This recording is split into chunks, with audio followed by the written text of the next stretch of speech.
Meowgy. I hope that wasn't a nade. I hope that wasn't a nade. Oh, Meowgy. Meowgy. No. You dropped a nade at your own feet and it killed you as a result. Very unfortunate. Vortex picked off on that west side, the half red. Here goes 4Q moving in with Dr. Sean. Lots and lots and lots and lots and lots of smoke right now. They are on objective. They are on objective. Raider does manage to stop the cap from Dr. Sean. 4Q is capping though, I think. Is he? He's confirming Maho though. He takes out Raider as well. He's on an absolute tear right now with a double kill. Also gets team kill by Rush of Light as well. Kagan's back on objective. Vortex coming around the corner, gets taken down by El Vegas. 4Q is in the corner. He is capping right now. This is Silent but Deadly's comeback yet again. The forever comeback. I bet Kagan is ready. He's ready for it. He knows he's learned the lesson of the previous map. The previous week rather. He knows Silent.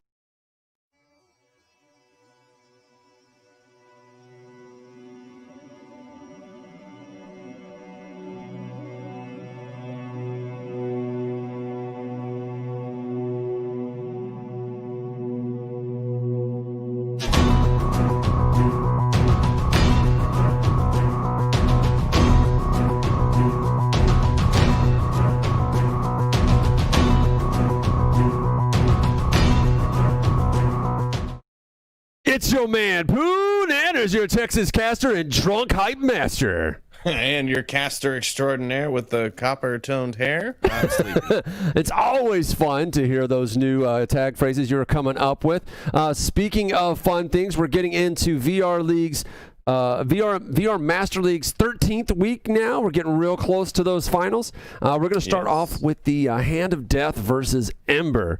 This is a tight matchup score-wise, but really not much else that Buxton had to say. So let's just jump right into this clip we've got. You got it, and we're going to start out this clip with our star Quokka getting a quick pick right on top of the objective, I should say.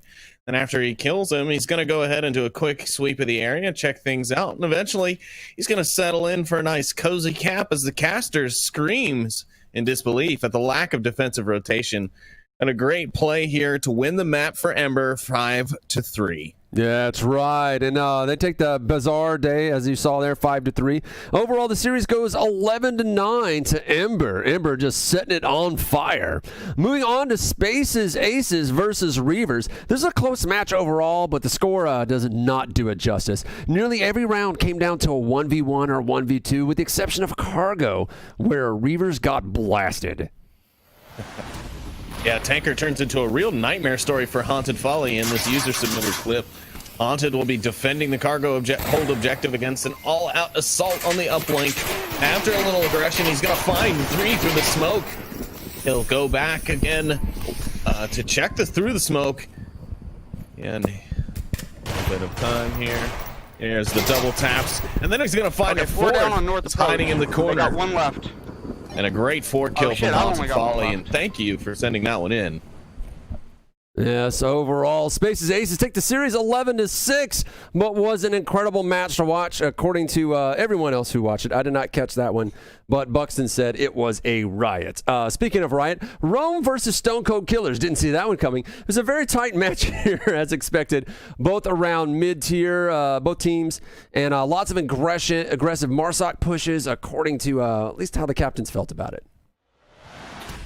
That is absolutely right. And in this clip, some true situational I can't say it right. Situational awareness coming through here. We see the team captain of Stone Cold Killers, a Miracle Dev, assaulting the objective as the last man up for his squad. He seems to have slipped right through a hole in the defense, but no, we're going to see Lucky come rushing in for the defense. Here he comes now around to the door, and then dropping the tablet, draws his weapon, takes him down, and after he's cleared the area, he goes right back down to capping, and eventually will get it and give his team 3 to put the edge on Downfall. That's right. Downfall ends up going to Stone Cold Killers 4-2. The series altogether going 9-7. Really clever play coming from Stone Cold Killers. You know, keeping us cool there. I've seen this probably 3 times now, but I do enjoy seeing that where they got the tablet out, they're going the cap, they hear the guy making a rush on them, they throw the tablet down, ice him, and then pick the tablet back up off the ground. One of these days, you're going to get one of those weird drops where it hits the collision in a funny way, and the tablet just starts bouncing wildly and runs out a window. I honestly want to see somebody be able to throw it up in the air, draw their weapon, and then catch it and cap. And how good would that look on stream? I'm done. I'll stop casting. I'll stop doing the show. What would be great? That nobody will be able to top that clip unless they were to like bounce it off a wall, kill someone, and then get. But then you're like you're staging stuff. If you could kill them with your tablet, that'd be another thing. But it would be cool to at least knock them out. Dante, make the tablet a deadly weapon. That would actually be great.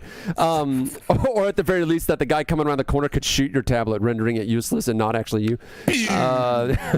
Although now that you mention that, I swear Tripp is probably going to try to do that, but forget that he's in a building and he's going to throw it and it's going to hit the ceiling and like smack into the ground and it's like he's going to fight with it. It's going to be good. So as I said, Stone Cold Killers did take that series 9-7. Moving on to Blaze versus Danglers, your old team.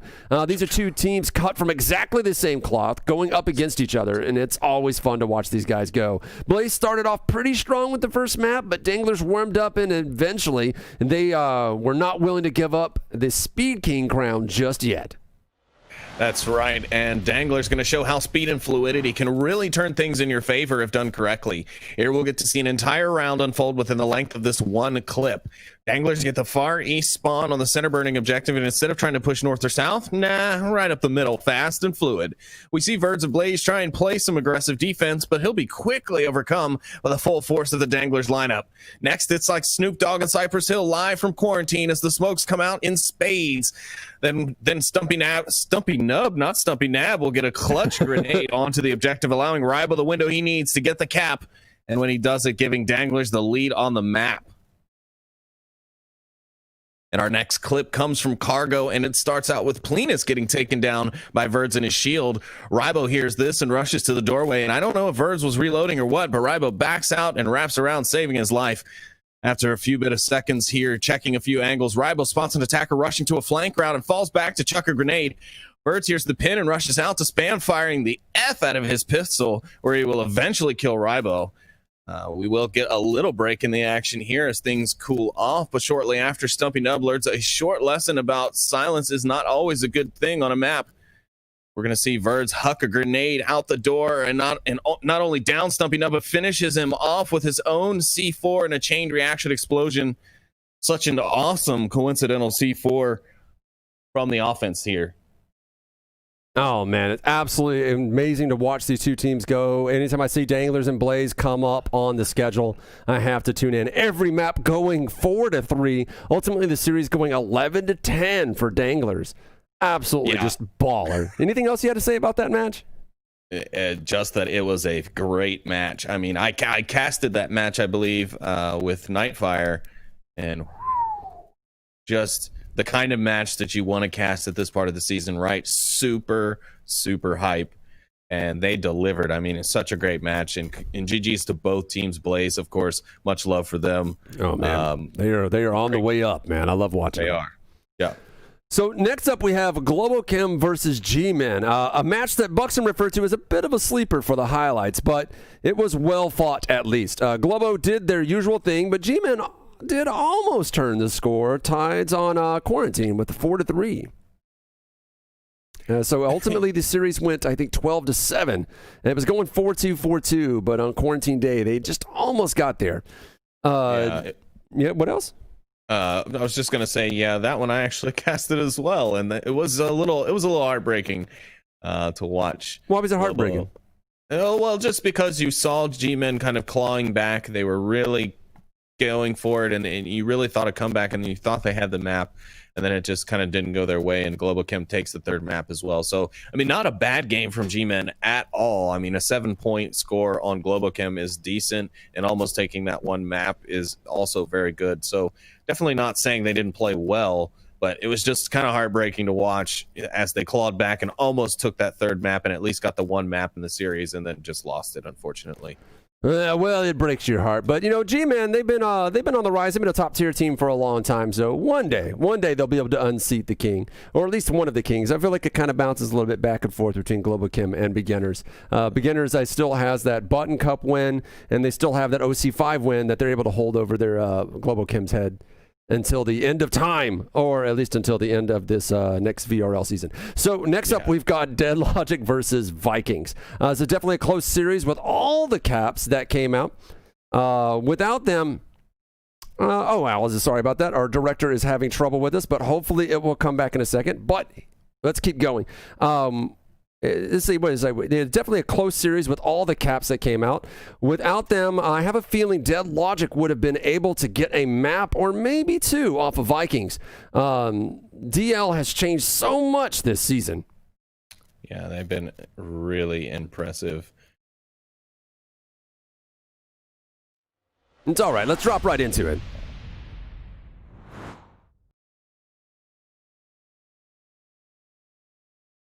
Definitely a close series.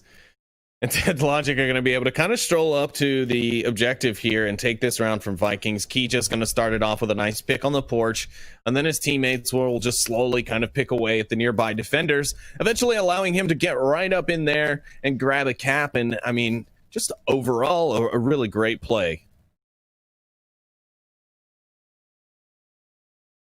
But Vikings are back just 2 rounds later for a cap of their own to make it map point. I mean, this is where things get interesting. When things happen like this, we can see Crorzy there wheeling up to the tank. Eventually, he will get that cap to make it all tied up on Suburbia.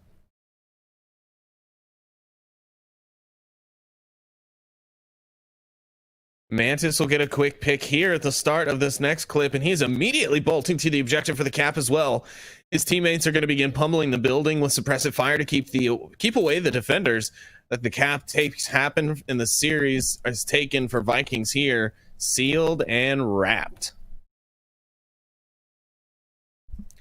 And then in our last clip from this one, it starts off with a lot of smoke and a lot of Vikings pressing the objective.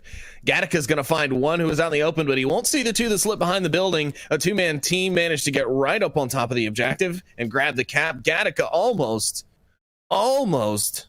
gets the clutch double nade to save the map, but just a second or two too late, and Vikings grab the third map as well. Just so selfish. Vikings ultimately win the series 12-8. We had their new logo working up here for a minute, and I spent during those clips while you were doing it, I was trying to perform surgery to get it to show up, and instead it's just like, you know what?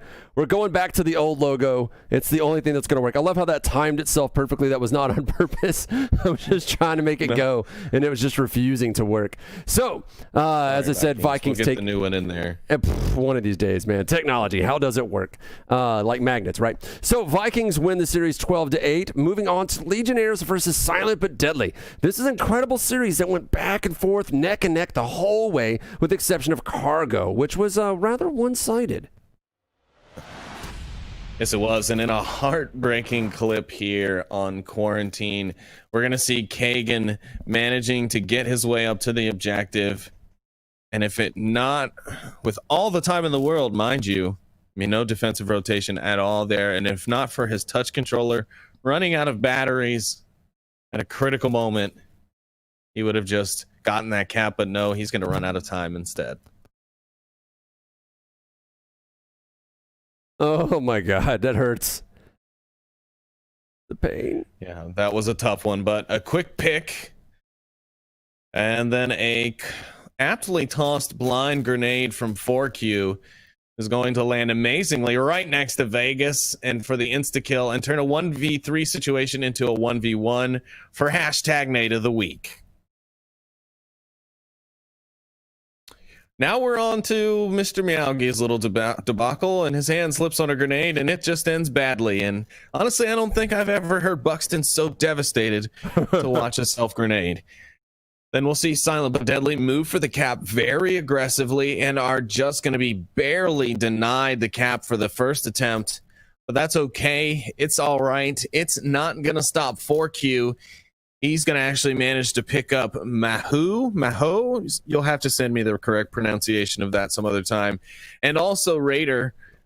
And he'll take a quick peek, check some other angles, but eventually he's going to go back in. The camera's just going to go all over the place because action is popping off just everywhere.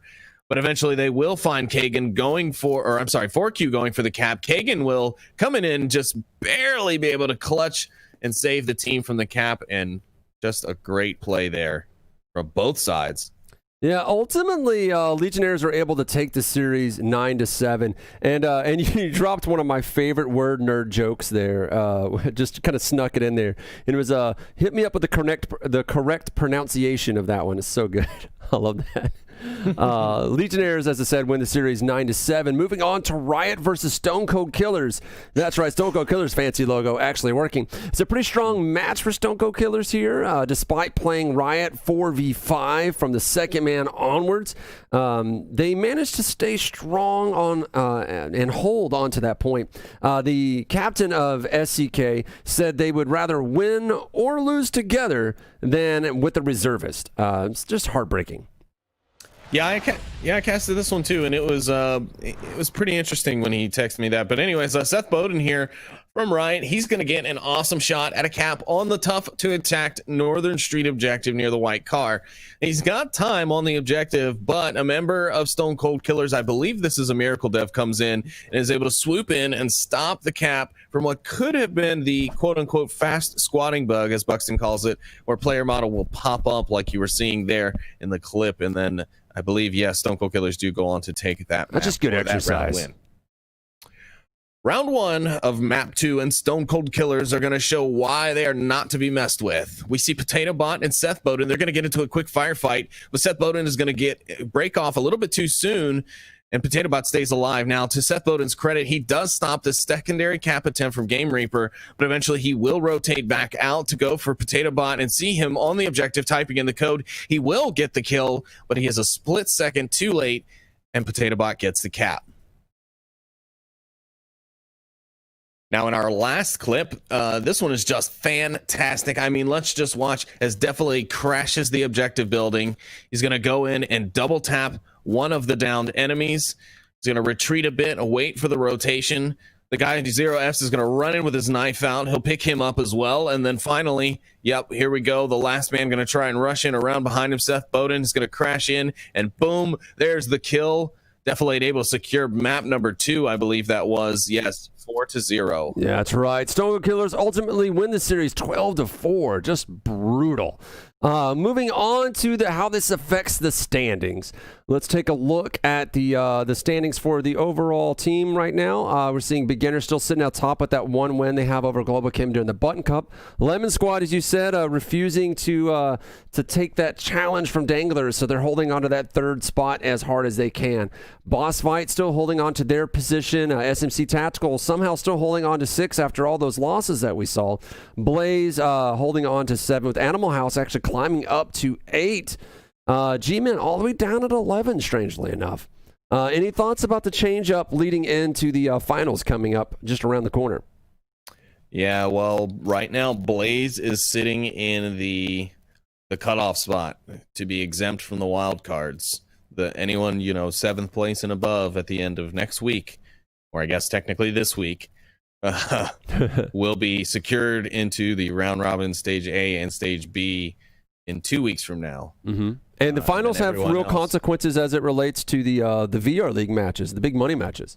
Absolutely right. I mean, like we've discussed in previous episodes, the final winner of the VRML championship will qualify as the last remaining spot in a spot of 4 to go to the UK for the VR League LAN event in June, I believe that is. Mm-hmm. It's first week of June, that is correct. They're going to try to cram everything in on, I think, 1 or 2 days. Speaking of VRL, we actually have a couple clips that were submitted to us from VR League matches. Let's take a look. Yes, we do. And this first one will come from one of the main VR League casts. We'll see a Southwest push from Boss Fight, but Nalik from the Vikings is going to throw a nice grenade, but due to the fact that it bounces off a Weather Balloon shield, it's actually going to give Weather Balloon the most shameful accidental team kill to lose a map in VR League, and it's just very unfortunate. I mean, to have it go down as Weather Balloon's killing his teammate is brutal. But Nalik with a nice grenade there, he's going to pick up 3 with all of that. Then in our last one, it's going to be our director Trip here getting an impressive ace against G-Men in the VR League. And he's going to grab 1 there, take a few shots, take down some cover. He's going to pop up, take another, nope, little duck and shot. Yeah, it's really funny. Trip was actually telling us earlier that during the course of this, he didn't realize he was killing these guys. Here goes another. There's another one. And there's another. He's just holding it down, man. Doing a little Braveheart last stand going on here. He's got his tablet propped up against the window. Always love that pro move. Yeah, well, he is doing a great job, I will say that, of checking the house. He's going to look from all different vantages. He'll pick up one there, and then finally, and here's the last one. He picks it up, and that's an ace. Triple Nipple getting an ace onto G-Man. Where was the rest of his team? It's like they were just hanging out. I believe Trip might have been last man standing in a according to our director's last-minute information, he said there was actually 4 total members of the team that were up. Just Trip breaking his back, carrying the team that time. And it's always fun getting an ace, right, Sleepy? And it's even more fun when you can get it on a top-tier team like G-Men. So, yeah, congratulations. Definitely makes you feel good about yourself. That is for sure. Well, let's take a look at how this affects the standings. We're going to take a look at the EU standings first. We see... What's that? Yeah. So we see beginners sitting on top of 4-0. There's no surprise there. Article 13 is that what's it? That's Caltrop. Caltrop. Yeah. I can never remember if Caltrop or the other guy's name. But Caltrop's team sitting up 3-1. Vikings going 2-2 and tied with Boss Fight on that one. Not as like at the lower tier, not exactly what you expect. Not as competitive in the VR League as you see in VR Master League, but it is much shorter rounds. Like I heard they changed the rules where the competitive rounds are like even shorter on the timer. Was it 2 minutes, minute and a half or something? Saw discussion about it today. Oh, in between, like the planning rounds in the tent. Yeah. That's like 1:30, I think, or even possibly shorter than that. Oh, yeah. Okay. It's 30 seconds. Yeah. Yeah. So moving on to the North American standings, we'll see Legionnaires actually topping. Now, I could have sworn Global Chem was playing in the North American. They didn't play this week. They didn't. I guess they decided they didn't have to. Yeah, they don't have to, really. I mean, at this point, they'd be playing for money. But I'm not really sure their reasoning behind it. Maybe they just don't want to negate. This did happen over Easter weekend, as Trip was reminding us. And so some people just like, hey, I got stuff to do. I had stuff to do Easter weekend that actually fell through at the last second. So I actually had some casts that I could do and then some that I couldn't. Because Sunday was actually just right out. But so Legionnaires sitting up 4-1, tying up with Mob Squad for the first place. Danglers taking up third 4-1, just losing out on those tiebreaker points with Blaze holding on to fourth. Trailed by G-Men, Phoenix, and SMC Tactical. No surprise there. Coming back to us right here, that is pretty much all we have, right? Did we have anything else that we wanted to hit on? Any other news? Any kind of like special discussion? No, I mean, after this week, basically next week's episode, we'll be starting the wild card, so anyone ranked 8th and below in the VRML worldwide standings will be duking it out for their chance to take a place in the round robins, and then from there we'll get our semifinalists, and then our finalists, of course, who will then have a shot at going to play for VR League. That's a tasty looking drink, by the way. I am out of booze. You know what that means? It is it for us. Thanks to all our players and viewers for supporting the show. Show us some love in the comments and get a conversation going, as this helps the show. I read every comment. I reply to everyone that I can. It helps us get more exposure to people who don't know about the league. You're absolutely right, and keep those clips coming, folks. I mean, even if your game isn't casted, you saw tonight we used a couple of user-submitted clips, so feel free to send them over to us. Doc and Man's put a great system into the VRML website to be able to put in notes and match clips, so be sure to use that, and of course, tweet at us and do all that other stuff. We'll grab it from there too. I'll take what I can get. We have a new show producer that is putting everything together. Nice piece of software integrated with VRML's website. Thanks to Dawkin and Chris Brown, not that Chris Brown, different Chris Brown, for putting it all together. We need to make sure we start including their Twitters in the show. Eventually, we'll get that programmed in. Again, I am Poon Enters, joined by VRML Mod and Caster and former Dangler Sleepy. That's right, and this show was brought to you by VRespawn.com, your one and only source for VR esports news. Be sure to subscribe to the channel and like us. Follow us on Twitter. Hit those bells on all those channels so you know when all of our stuff goes live. And tune in next week for a great episode. This episode was written by Buxton with the help of all of our team captains that submit stuff on the match page for their matches on VRML. A new feature added by Doc and make this actually easier for us to do. All praise unto Buxton and Nuckin, who both suffer at their keyboards so that we don't have to. Triple Nipple, as always, is in our headset as our outstanding director. Send us home, Sleepy. That's right. Thanks again, Poonanners, and thank you all for tuning in. We hope you'll come back next week when we put our next video out, and be ready for those upcoming championship videos as well. Thanks again, everyone. See you all next week. Good night, everyone. In the matrix.